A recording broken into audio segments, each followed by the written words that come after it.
Hello friends. कल जैसा कि हम लोगों ने देखा था फ्रांसिस्को डी अल्मेडा को। और कल की क्लास में जो हम लोगों ने देखा था फ्रांसिस्को डी अल्मेडा और अल्फांसो डी अल्बुकर्क। तो पहले तो थोड़ा सा याद कर लेते हैं कि कल हमने क्या पढ़ा था। ठीक है ना, एक बार रिपीट कर देते हैं थोड़ा सा, आपको थोड़ा सा याद आ जाए, वरना पता नहीं भूल जाओ आप लोग कहीं।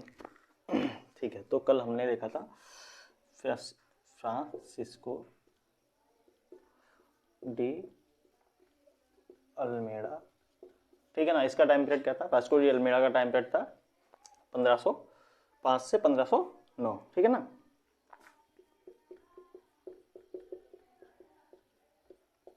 ठीक है, उसके बाद में इसको देखने के बाद में देखा था अल्फांसो डी अल्बुकर्क।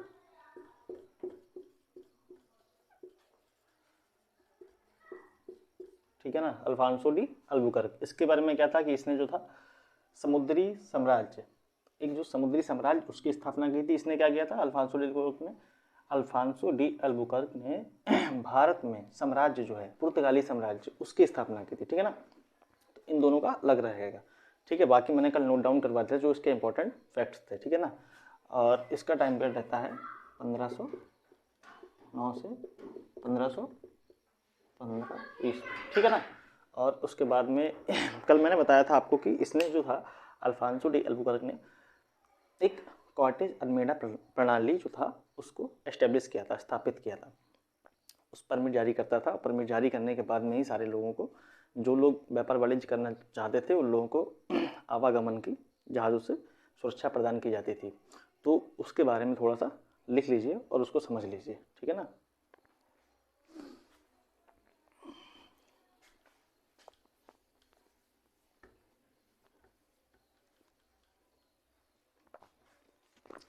तो हेडिंग आज की रहेगी, पहले तो उसी के नीचे अल्फांसो डी अल्बुकर्क के नीचे ही हेडिंग डाल लीजिएगा और उसमें लिख लीजिएगा कि कॉटेज अल्मेडा काफिला प्रणाली।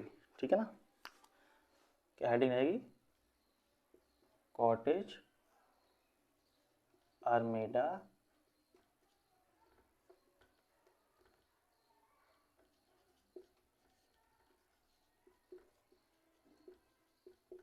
काफिला प्रणाली। ठीक है ना, अब समझिए, कॉटेज का मतलब होता है परमिट जारी करना, मतलब परमिट। ठीक है ना, कॉटेज का मतलब क्या होता है? परमिट जारी करना। ठीक है, मैं नोट करवा रहा हूँ आप।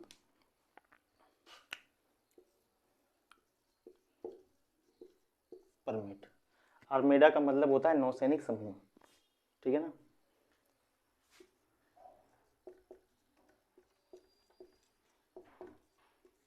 नौसैनिक समूह।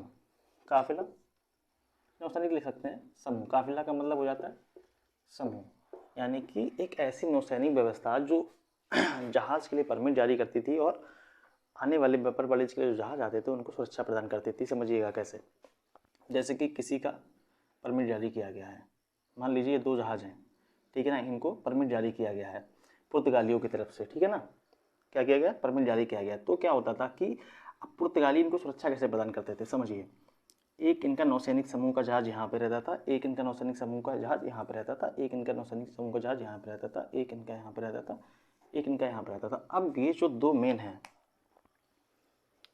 जो अपना व्यापार वाणिज्य कर रहे हैं, इनको क्या होता था? सुरक्षा प्रदान होती थी। ये नौसैनिक समूह इसके चारों तरफ घेरा डाल के समुद्र में यात्रा करता था। इससे क्या होता था? लूटपाट का जो खतरा होता था वो भी नहीं रहता था और ये लोग अपनी यात्रा को सुगम तरीके से कर सकते थे। ठीक है ना, अब ये तो आप समझ गए। ठीक है ना, उसके आगे लिखिए, यूरोपियों के आगमन के दो सफल कारण क्या थे? ठीक है ना,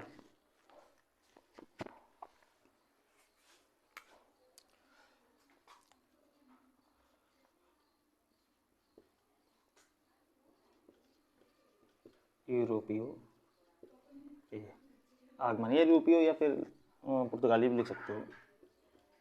आगमन या पुर्तगाली यहाँ पे नोट करके लिख सकते हो। आगमन के दो सफल प्रमुख कारण थे। एक तो उनके पास ठीक है ना। तो क्या था, कंपास था, और दूसरी चीज़ सबसे इम्पोर्टेंट क्या थी, उनके पास बारूद थी, बारूद का प्रयोग करते थे, मतलब कि उनके पास, जैसे भारतीय लोगों के पास में बारूद जो था वो नहीं था, ठीक है ना। और जो यूरोपीय लोग आए थे उनके पास आधुनिक हथियार थे, बारूद इत्यादि शस्त्र, जो उनके शस्त्र वो में थे ना, वो बहुत आधुनिक तरीके से थे, ठीक है ना। तो क्या था, दो प्रमुख कारण में, एक तो पहला था कंपास, दूसरा था बारूद का प्रयोग, ठीक है। ओके, अब हम लोगों को क्या पढ़ना है, नूनो डी कुन्हा। कल हम लोगों ने जो था एक पुर्तगाली गवर्नर अल्फांसो डी अल्बुकर्क तक कर लिया था, ठीक है ना। अब हमको पढ़ना है नूनो डी कुन्हा। ओके, तो उसको नोट डाउन कर लीजिएगा, कार्टेज अरमेंडा प्रणाली, काफिला प्रणाली, ठीक है ना।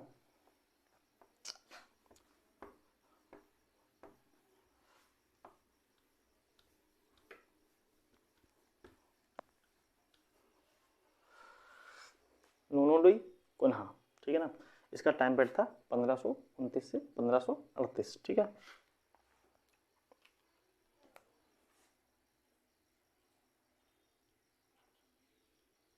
जितना भी मैं पढ़ाऊंगा वो सारा का सारा, जितना भी मैं पढ़ाऊंगा सारा का सारा मोस्ट इंपॉर्टेंट टॉपिक्स होंगे, और सारा विधिवत सीक्वेंस वाइज हो रहेगा। मतलब ऐसा नहीं रहेगा कि मैं कुछ भी छोड़ दूं या फिर कुछ आपको ना बताऊं, वैसा नहीं रहेगा। टाइम का कोई इशू नहीं है, बस जितना भी इम्पोर्टेंट चीज़ है, जितना भी पीसीएस, और जितना भी कह सकते हैं कि कुछ, हाँ हद तक, कुछ हद तक मान के चलो कि 50% तक यूपीएससी के लिए, प्री के लिए, जीएस का जितना पोर्शन रहेगा वो मैं समथिंग कवर करवाऊँगा। और उसमें क्या रहेगा कि सारी, जैसे कि जो भी स्टेट एग्ज़ाम्स होते हैं, वीडियो वगैरह, एसएससी वगैरह, और सीजीएल, उनका जो जीएस होगा ना, वो सारा का सारा जीएस मैं आपको नोट डाउन करवा दूंगा, समझा दूंगा, सारे कॉन्सेप्ट क्लियर करवा दूंगा। कोई भी डाउट होता है तो मुझे कमेंट सेक्शन में मैसेज करें, या तो फिर मैं देखिएगा कि वीडियो के डिस्क्रिप्शन में अब थोड़े दिनों में अपना व्हाट्सअप नंबर भी इंक्लूड कर दिया करूँगा। तो अगर कोई और डाउट हो रहा है तो आप मुझे व्हाट्सअप मैसेज कर सकते हैं, तो मैं, हो सकता है कि नेक्स्ट डे क्लास में आपका सारा जो भी कॉन्सेप्ट में प्रॉब्लम आ रहा है वो क्लियर कर दिया करूँगा।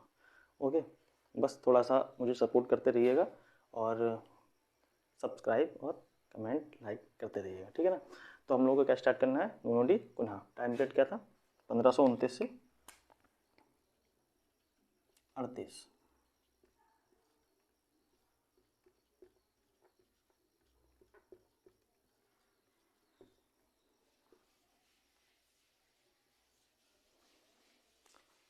ठीक है, अब इसके बारे में पॉइंट नंबर 1 लिखिए। पॉइंट नंबर 1, ठीक है ना। इसने क्या किया था कि जो कोचिन में लोगों ने फैक्ट्री अपनी स्थापित की थी, कल जैसे मैंने लिखवाया था कि कोचिन में प्रथम फैक्ट्री पुर्तगालियों ने अपनी स्थापित की थी। इसने क्या किया, इसने कोचिन से जो सर्वप्रथम इसने ये कार्य किया कि कोचिन में जो फैक्ट्री स्थापित की उसको स्थानांतरित कर दिया। स्थानांतरित करने का मतलब वहाँ से हटाकर, मतलब फैक्ट्री हटाई नहीं, मतलब जो उसका मेन जो राजधानी थी, जैसे कहते हैं कि हम कहीं जाते हैं तो उतना एक गढ़ बना लेते हैं, तो एक गढ़ जो था इनका कोचिन था पहले शुरुआत में, उसको उन्होंने क्या किया, चेंज करके कहाँ कर दिया, गोवा। तो सबसे पहले पॉइंट में क्या लिखेंगे आप, नोट डाउन करिए। सबसे पहले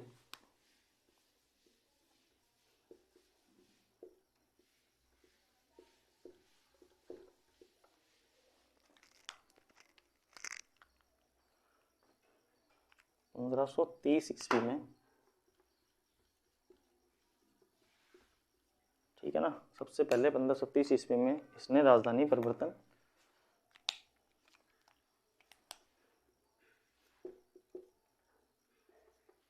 सबसे पहले 1530 ईस्वी में इसने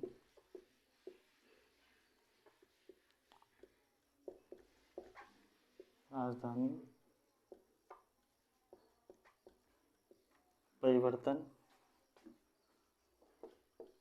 करके कोचिन से कहाँ की, गोवा स्थानांतरित कर दी, ठीक है ना, करके कोचिन से गोवा, ठीक है ना, कहाँ कर दी, गोवा स्थानांतरित कर दी।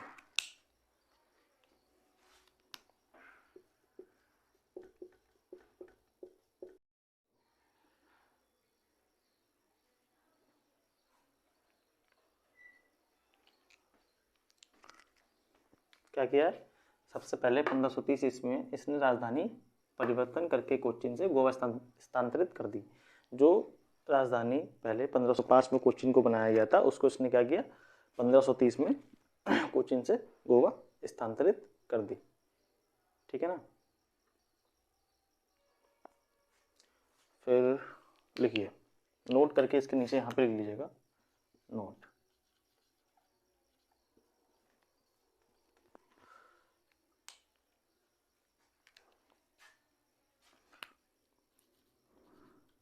वर्ष 1530 से 1561, ठीक है ना।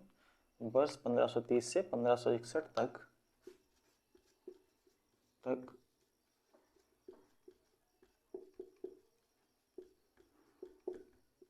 पुर्तगालियों की राजधानी गोवा बनी रही। ठीक है ना। ओ सॉरी, 1961 तक, यहाँ पे 1961। कभी कभी फैक्ट में थोड़ा सा वो हो जाता है, लेकिन हाँ कॉन्सेप्ट आपका सारा क्लियर होता रहेगा। बाकी कोई भी चीज़ यहाँ पे जो भी मैं नोट करूँगा वो सारी आपकी क्लियर ही होगी, आप चाहें तो कहीं से भी चेक कर सकते हैं। ठीक है ना। तो क्या किया, सबसे पहले नुनोंडी कुन्हा ने इसका टाइम पीरियड किया था 1529 से 1538, और सबसे पहले 1530 ईस्वी में इसने राजधानी परिवर्तन करके कोचीन से गोवा स्थानांतरित कर दी। बस 1530 से 1961 तक पुर्तगालियों की राजधानी गोवा बनी रही। ठीक है। पॉइंट नंबर 2 लिखिए,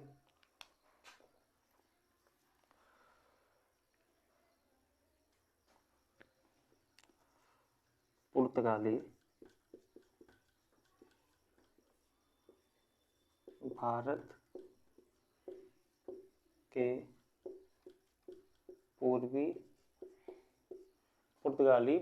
के पूर्वी तटों पर भी विस्तार को प्राप्त हुए। कहने का मतलब है कि भारत का पूर्वी तट, जैसे कि समझ लीजिए ये पूर्वी तट हो गया, ये पश्चिम हो गया, ठीक है, ये उत्तर, ये दक्षिण। तो ये जो पूर्वी तट है इस पे भी पुर्तगाली विस्तार को प्राप्त हुए। मतलब कि इस तरफ भी इधर से आते हैं, लेकिन इस तरफ भी अपना व्यापार वाणिज्य करते हैं। ठीक है ना।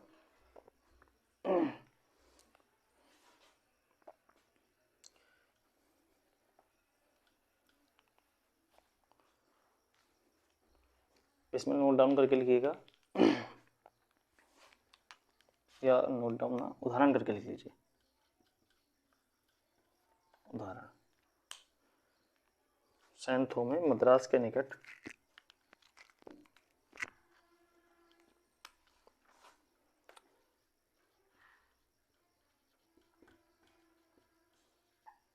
सैंथो में, ये मद्रास के निकट एक जगह थी सैंथो में। ठीक है ना।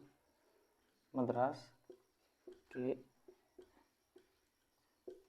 के निकट तथा हुगली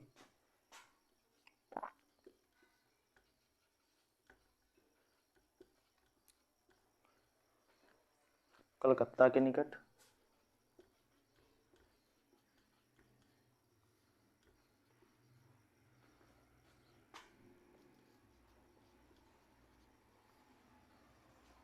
इन्होंने अपने प्रतिष्ठान स्थापित किए। इन्होंने अपने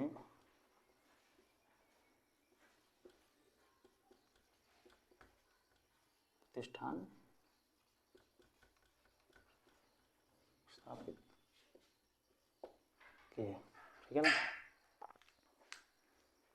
तो नुनोंडी कुन्हा के समय में क्या होता है, सबसे पहले 1530 में राजधानी परिवर्तन की, कोचीन से गोवा स्थानांतरित की।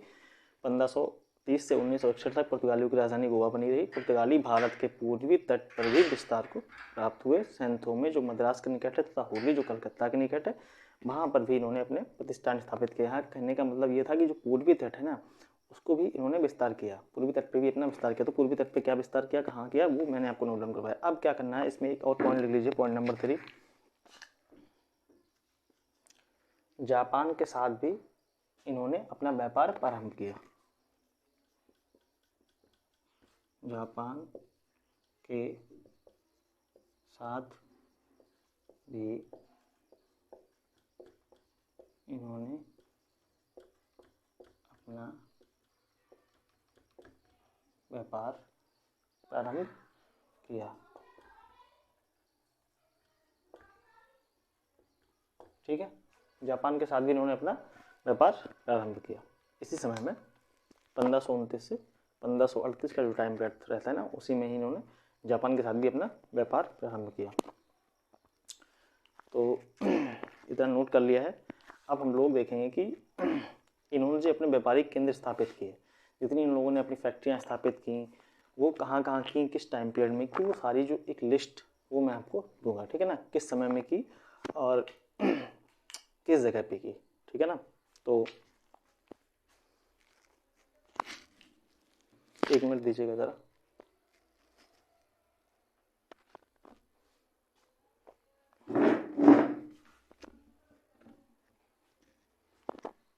इसको मैं हटा दे रहा हूँ।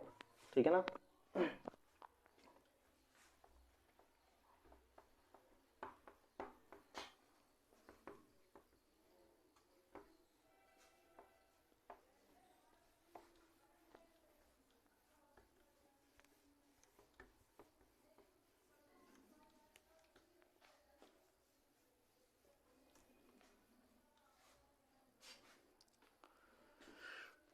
तो लिखिए स्थापित व्यापारिक केंद्र या फैक्ट्रियाँ। ठीक है ना, हेडिंग डालिए।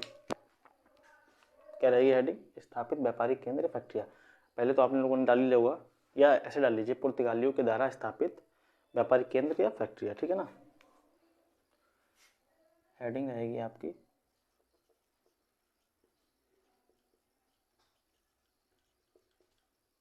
पुर्तगालियों के द्वारा स्थापित केंद्र या फैक्ट्रियाँ भी कर सकते हो। ठीक है, ये हेडिंग आएगी। अब इसमें पॉइंट नंबर 1 लिखिए। ठीक है ना, यहाँ पे ऐसे डाल लीजिएगा क्रम संख्या। ठीक है ना, यहाँ पे डालिएगा स्थान, मतलब यहाँ पे सबसे पहले कहाँ एस्टेब्लिश की, सबसे बाद में कहाँ की। हम लोग सीक्वेंस वाइज, क्रम वाइज, मतलब एक तरीके से क्रम संख्या में ही देखेंगे कि सबसे पहले कहाँ की, उसके बाद में काम की, सब सारा कुछ। कभी कभी यूपीपीसी से पूछ लेते हैं ना कि टाइम दे देंगे और उसमें दिखाएंगे कि काल क्रमानुसार उसको व्यवस्थित करें। तो मैं जितना भी आपको नोट करवाऊँगा वो कालक्रम में ही नोट करवाऊँगा। ठीक है ना, तो क्रम संख्या, स्थान, और यहाँ पे नोट करिए वर्ष। ठीक है, अब यहाँ पे डालिए नंबर 1। सबसे पहले कहाँ की? कोचीन में। ठीक है ना, कोचीन में कब की? 1503 में।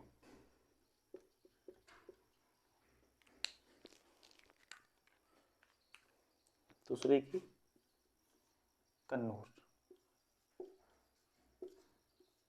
अब ध्यान दीजिएगा, जैसे कि जो उनकी राजधानी थी वो तो गोवा ही बनी रही, पर यहाँ पे बात हो रही है सिर्फ और सिर्फ फैक्ट्रियाँ जो उन्होंने अपने स्थापित केंद्र जो स्थापित किए हैं ना, सिर्फ और सिर्फ उनकी बात हो रही है। तो वो उनका जो क्रम है, जो सीक्वेंस है, ठीक है ना, मैं उसको नोट डाउन करवाते चल रहा हूँ कि कहाँ पर उन्होंने अपनी फैक्ट्रियाँ, व्यापारिक केंद्र स्थापित की, वो सारे मैं आपको नोट डाउन करवाते चल रहा हूँ। तो आप उसको नोट करिएगा, बाकायदा सीक्वेंस में ही नोट करिएगा, जिससे कि आप कभी टफ क्वेश्चन भी बन जाता है तो उसका सीक्वेंस भी आप लोग सही से कर पाएँ एग्जाम में। ठीक है ना, तो कन्नौर में की 1505 में। ठीक है, अब तीसरा लिखिए गोवा में की। ठीक है, 1510, गोवा जो 1510 में विजय किया है इन्होंने, गोवा पे विजय प्राप्त की कब? 1510 में। ठीक है ना, 1530 में गोवा जो 1510 में विजय प्राप्त की है, तभी यहाँ पे उन्होंने अपनी फैक्ट्री स्थापित कर दी और 1530 में गोवा को राजधानी बना दिया।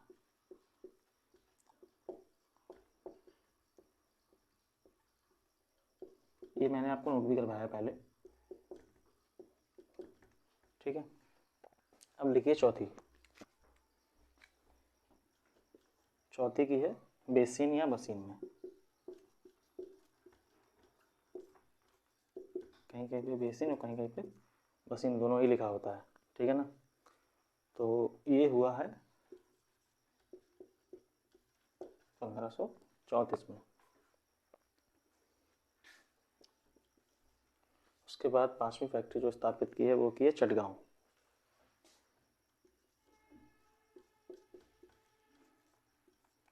चटगांव में, और चटगांव में कहीं कहीं पे चटगांव भी लिखा होता है, कहीं कहीं पे कभी कभी पूछ लेते हैं सतगांव। तो आप दोनों ही ध्यान रखिएगा, या तो फिर मैं लिखवा ही दे रहा हूँ।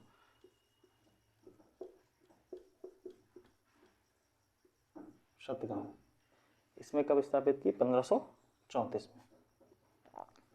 यहाँ पे बेसिन और यहाँ पे ये दोनों एक ही समय पीरियड में होती हैं। बेसिन और चटगांव जो दो फैक्ट्रियाँ स्थापित हो रही हैं वो एक ही टाइम पीरियड में हो रही हैं, ठीक है ना, 1534 में। फिर छठी फैक्ट्री लिखिए दीप। दीप का मतलब दमन दीप, तो दीप लिखा था है। तो दीप में कब की? 1535 में, ठीक है ना। सातवीं फैक्ट्री की दमन में, इसलिए यहाँ पे मैंने अलग अलग लिखवाया क्योंकि दीप में अलग फैक्ट्री स्थापित हुई है, दमन में अलग हुई है, इसलिए दोनों को अलग अलग। दमन में जो फैक्ट्री स्थापित हुई है वो है 1554 में, ठीक है ना। तो 1554 में हो जाती है। उसके बाद में आठवीं फैक्ट्री, अब इसको मैं यहाँ से थोड़ा सा हटा रहा हूँ, ठीक है ना।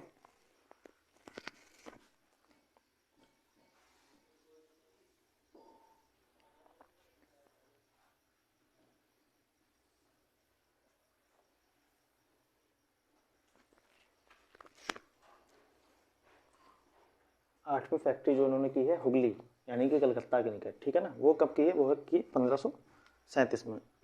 इसको जो दीप और दमन को मैंने साथ में लिखवा दिया था 1554 वाले को, लेकिन थोड़ा सा आप इसको अपना टाइम सिक्वेंस के वाइज से नोट कर लीजिएगा, ठीक है ना। आगे जो हुगली में कर रहे हैं, हुगली में स्थापित कर रहे हैं जो फैक्ट्री, वो 1537 में होती है, ठीक है ना। आठवीं फैक्ट्री कब होती है? हुगली में स्थापित कब होती है? 1537 में, ठीक है ना। अब नौवीं जो इनकी फैक्ट्री होती है पुर्तगालियों की स्थापित, वो नागापट्टनम में होती है 1507 में।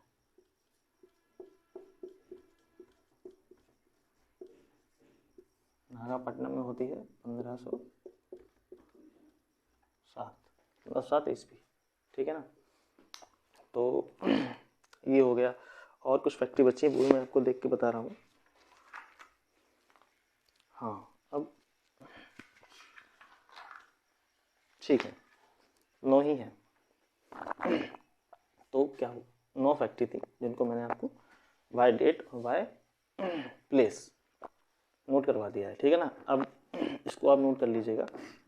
उसके बाद अब जो हेडिंग आपकी रहेगी वो रहेगी पुर्तगालियों के द्वारा भारत लाई गई वस्तु। कभी कभी क्या होता है कि एग्जाम में पूछ लेते हैं और कुछ वस्तुएं दे देंगे, उसमें क्या पूछेंगे फिर कि इसमें से कौन सी वस्तु जो थी पुर्तगालियों के द्वारा नहीं लाई गई थी। तो आपके पास अगर लिस्ट होगी तो आपको ध्यान रहेगा ना कि कौन सी लाई गई थी, तो ये तो पता ही चल जाएगा कि कौन सी नहीं लाई गई थी। तो जो मेन डाटा है वो सारा का सारा मैं आपको नोट डाउन करवाते चलूँगा। बस आपका सपोर्ट मुझे चाहिए। आपका कोई भी, आप थोड़ा, अभी क्या है शुरुआत है क्लास की, थोड़ा सा टाइम दे के देखिए। और थोड़ा सा शुरुआत में तो किसी को जज नहीं कर सकते, ना मैं किसी को करता हूँ ना आप किसी को करिए। अभी थोड़ा सा टाइम दीजिए और धीरे धीरे चीज़ें आपके लिए और अच्छी मैं करूँगा और अच्छे से आपको समझाऊँगा। और जो भी हो आप लोग बताओगे मुझे कि ये नहीं सही है, तो उस पर अपना जो भी होगा बेटर देने की कोशिश करूँगा।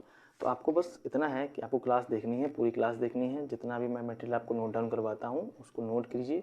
अगर आपको कुछ लग रहा है कि और अच्छे से एक्सप्लेन करना है या और अच्छे से आपको बताना है या कुछ भी है जो भी आपको आप फील कर रहे हैं क्लास लेते टाइम, आप उसको शेयर कीजिए। मैं उस पर काम करूँगा और आपको अपना बेटर देने की कोशिश करूँगा। और लेकिन मैं ये गारंटी देता हूँ आपको कि हाँ, मैं जितना भी पढ़ाऊँगा वो सॉलिड मटेरियल पढ़ाऊँगा। जितना भी मैं नोट करवाऊँगा वो भी सॉलिड मटेरियल होगा। शायद ही मतलब एक देखिए 100 क्वेश्चन अगर आ रहे हैं, मान लीजिए किसी एग्जाम में 100 जीएस के क्वेश्चन आ रहे हैं, ठीक है ना। मान लो कि मॉडर्न इंडिया से 10 क्वेश्चन आने हैं, तो 10 क्वेश्चन में से आप 7 या बहुत ज़्यादा 8 तक ही कर सकते हो। 2 क्वेश्चन तो कोई नहीं कर सकता, वो तो छोड़ना ही पड़ता है, चाहे आप कितना ही पढ़ लो। तो आप इस बेसिस में रहिए कि मत रहिए कि मुझे 100% करना है, लेकिन हाँ मैं जितना करवाऊँगा उससे आपका मैक्सिमम से मैक्सिमम कवर ही हो रहा है, ठीक है ना। जितना फैक्ट हो, जितना भी मैं आपको नोट डाउन करवाऊँगा उसमें सारा का सारा आपका कवर हो ही जाएगा। तो पहले तो आप थोड़ा सा सपोर्ट कीजिए, सब्सक्राइब कीजिए और लाइक भी कीजिए वीडियोज़ को, जिससे कि मुझे थोड़ा सा एक कहते हैं कि अच्छा फील हो कि हाँ आप लोग थोड़ा सा इंटरेस्ट ले रहे हैं, तो फिर मैं आगे भी आप लोगों के लिए ये सब जो भी कर रहा हूँ वो करता रहूँ, ठीक है ना। तो अभी क्या हेडिंग रहेगी, पुर्तगालियों के द्वारा भारत लाई गई वस्तु, ठीक है ना। दूसरी हेडिंग रहेगी पुर्तगालियों के द्वारा भारत लाई गई वस्तु।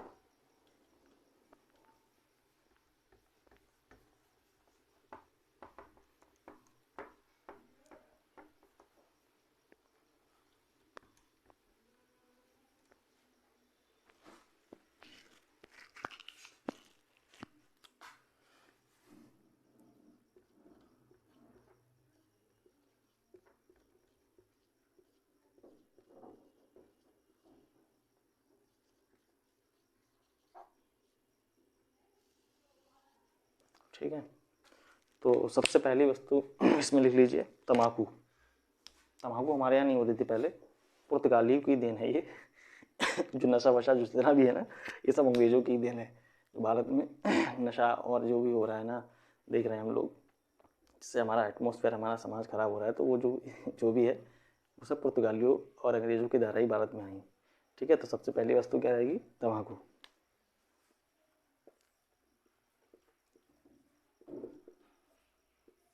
ठीक है, दूसरी वस्तु रहेगी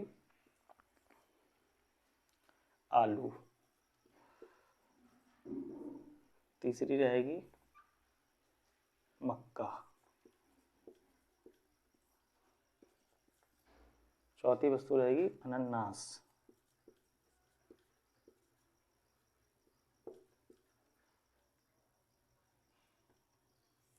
ठीक है, पांचवी वस्तु रहेगी पपीता।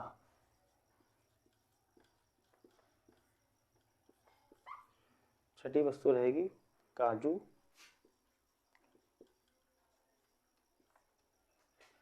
और सातवीं रहेगी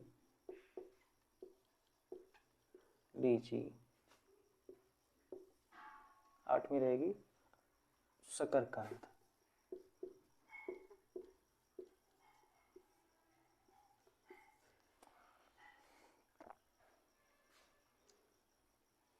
नवीं रहेगी मिर्च। 10वीं वस्तु रहेगी मूंगफली। मूंगफली तो सभी जानते होंगे, वैसे इसमें सारी चीज़ें सभी जानते होंगे। 11वीं वस्तु रहेगी बादाम। और सबसे बढ़िया वस्तु जो लाए हैं पुर्तगाली, वो रहेगी संतरे, ठीक है ना। सबसे बढ़िया वस्तु कौन सी है, संतरे। तो ये 12 वस्तुएं जो हैं पुर्तगालियों के द्वारा भारत में लाई गई, ठीक है। फर्स्ट क्या है, तम्बाकू, फिर आलू, फिर मक्का, फिर अनानास, पपीता, काजू, लीची, शकरकंद, मिर्च, मूंगफली, बादाम और संतरे, ठीक है ना।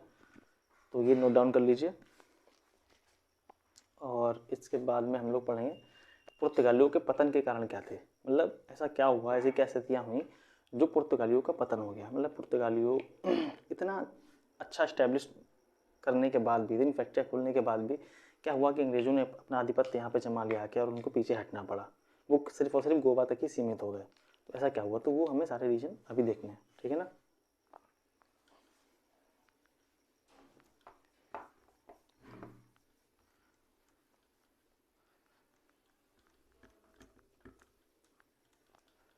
अब हेडिंग रहेगी आपकी पुर्तगालियों के पतन के कारण।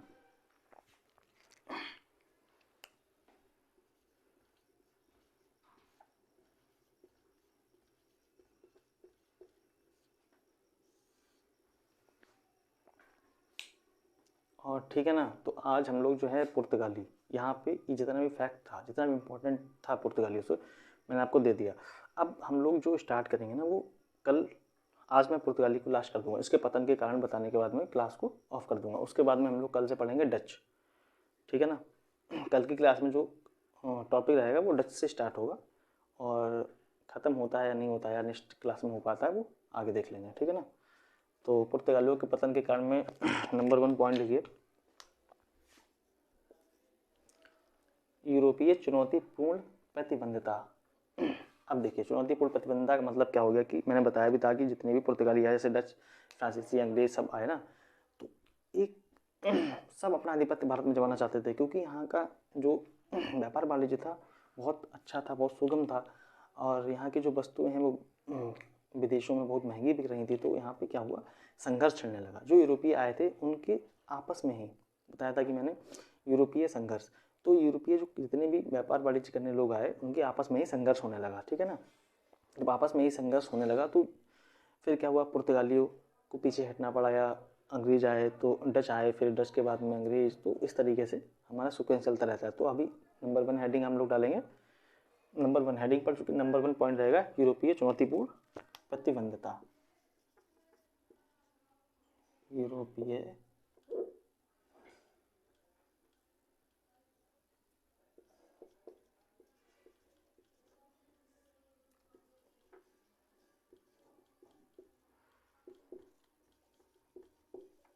चुनौतीपूर्ण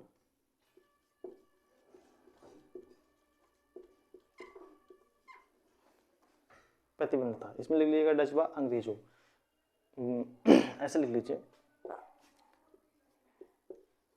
डच व अंग्रेजों से, ठीक है ना।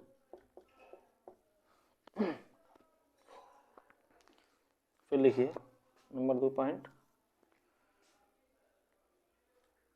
ब्राजील की खोज हुई, ब्राजील की खोज हुई, जिसके परिणाम स्वरूप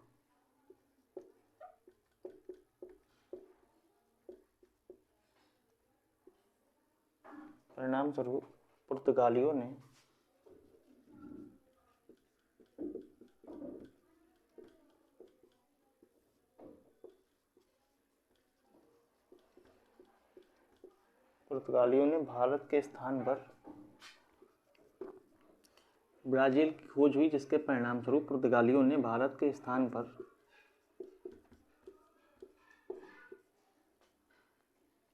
अन्य उपनिवेशों, मतलब अन्य उपनिवेशों का मतलब हो गया अन्य जगह, मतलब ब्राज़ील या अन्य जगह जापान जैसे कि इन जगह पे भी अपना उपनिवेश जो था, अपना व्यापार वाणिज्य या करने पे प्राथमिकता दिया, मतलब भारत की, क्योंकि यहाँ पे प्रतिबद्धता ज़्यादा हो गई थी, डच भी आ गए थे, अंग्रेज भी आ गए थे, फ्रांसीसी भी आ गए थे, तो प्रतिबद्धता ज़्यादा हो गई थी। इसी वजह से क्या हुआ, उन्होंने अन्य उपनिवेशों पर भी प्राथमिकता देना शुरुआत कर दी, ठीक है ना।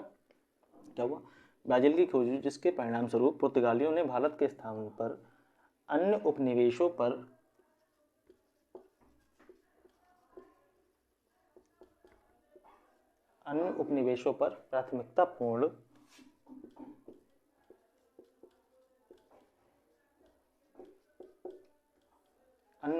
प्राथमिकतापूर्ण ध्यान दिया,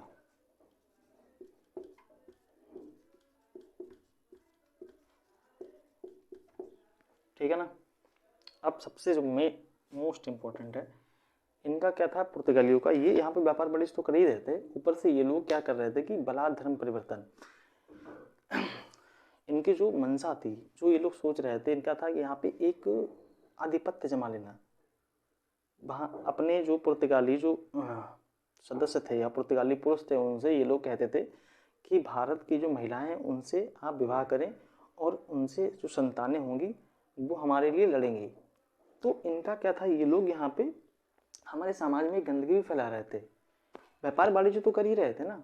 ये इनका मोस्ट इंपॉर्टेंट फैक्ट रहता है कि इनका पतन क्यों हुआ, इसका, क्योंकि सामाजिक बुराई जब आ जाती है व्यापार वाणिज्य में तो क्या होता है कि उसका पतन होना धीरे धीरे शुरू हो जाता है। तो यहाँ पे क्या हुआ कि इनका जो मोस्ट इंपॉर्टेंट, ये तो है ही, लेकिन इसका मोस्ट इंपॉर्टेंट जो फैक्ट रहता है ना, इनके पतन का जो कारण रहता है वो सबसे ज़्यादा इंपॉर्टेंट ये रहता है कि बलात् धर्म परिवर्तन।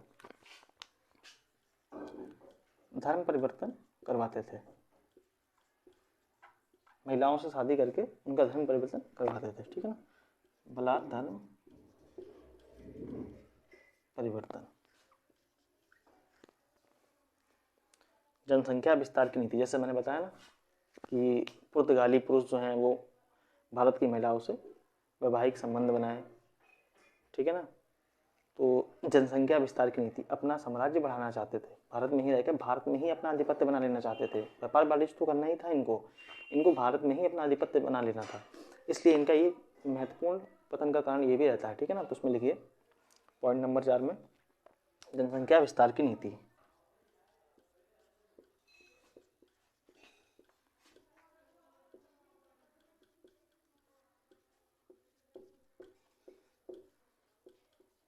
विस्तार की नीति, ठीक है ना। पॉइंट नंबर 5 रहेगा क्षेत्रीय भारतीय शक्तियों के साथ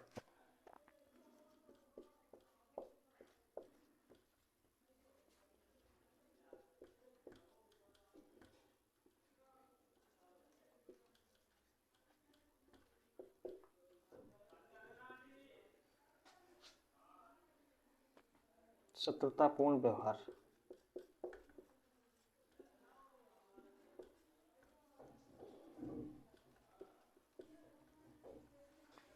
हाँ, मैंने कल आपको बताया भी था इस बारे में कि ये जो थे भारतीय जो सत्ता थी उसमें लोग अपना शासन कर रहे थे, उनके प्रति शत्रुतापूर्ण व्यवहार रखते थे। इसमें सिर्फ एक अपवाद मैंने बताया था, वो था विजयनगर साम्राज्य। विजयनगर साम्राज्य के साथ में इनके मधुर संबंध थे।